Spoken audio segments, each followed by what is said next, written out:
Hi, I'm Peter. Welcome to today's episode of Dpg&U. Here today with me is Charles, Nisal, and Ginny. We're here today to talk about Love language.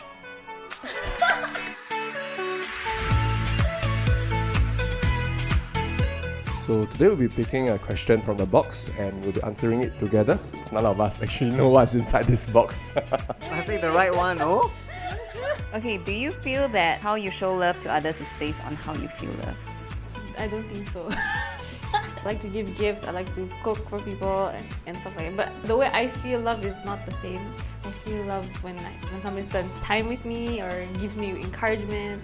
I guess for me it would slightly differ. I believe that love is maybe more of a two-way thing. So if I give in one way, probably I'll be receiving it in the same way. For myself, I'm actually more of a quality time person. So as much as I love to give people my quality time, I would also love to spend that time with them should they look for me as well. I used to be a gift person. Along the way, after I got married, things have changed. I think it's 100% agreeable. How I love people is how I would like to be loved. So usually for me, right, I will think about what I think the person will appreciate more. So it really depends on who I'm interacting with. If it's people that I'm not very familiar with, I like to make little gifts for them, but also I think spending time to get to know the person is important as well. Come, let's do the second question. So Charles, your turn. So the question is, what is the simplest thing someone could do for you that would brighten up your day? Okay, I think a hug would be nice, or maybe like just buy me coffee or like cupcakes or something. Fill my tummy. For me, the simplest thing someone could do, honestly, I guess maybe sometimes it's just a word of affirmation, like, are you okay? Or maybe, same as Jeannie, let's go eat. What do you want to eat? Just the simplest things in life, I feel. Well, I guess for me would be, I truly appreciate if someone were to help me out with things in my life, because being someone very busy, so there are a lot of things that I might not be able to handle. So if my loved one or my friend would help me out with the tiny little things, I think that would be super great. I'll be super thankful about that. Lisa, what about you? Oh, I get very hangry easily. So feel my tummy is team feed me here. Yeah, and words also.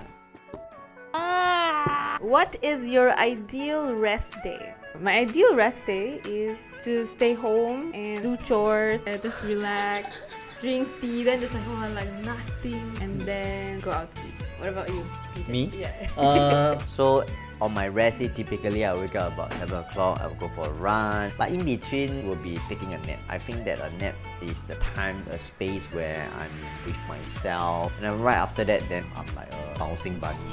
I think given a rest day, I would first reconnect with myself, ranging from my hobbies, maybe go to the gym, play my games, go for a nap, and cook my own meals. For me, sometimes interaction gets tiring, which is why a rest day is typically me, myself and I. Actually, I forgot what it's like to have a rest day after becoming a mom. So it's like, I think my ideal rest day is really to spend time with my kids and my loved one. Question. Hi, let me see. How would you like to celebrate your birthday? I like to spend time with my family, and then we all make dinner together. My mom always says the kitchen is the heart of the house. For me, I would like to go for new experiences. Surprise me, bring me to somewhere nice. Yeah, food is always the thing to go. Can't go too wrong, huh? So for myself, I like to be surprised with gifts. So if my loved one will be like, hey, I got you this, I'll be like, wow, how come you know? What if they buy you the wrong gift? Still okay. So as long as it's a gift, I think I will be pleasantly surprised. So at least personally for me, I think that is the thought behind it. So what about you, Charles? It is indeed tough to buy gifts for guys. Even when I buy for myself, I'm also at some difficulty itself.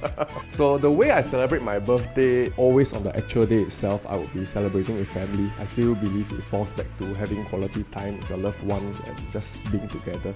Okay, well, I think that we have the last question for the day. What do you think is our parent love language? I think for my mom, it would be gifts.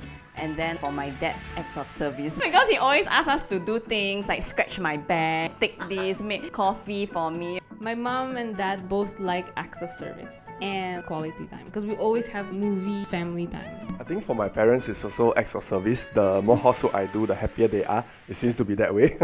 I think personally for me, since 13 years old, she has never said, hey, I love you, you have done well. But she has always been providing for my family. So I think deep down, her love language is act of service.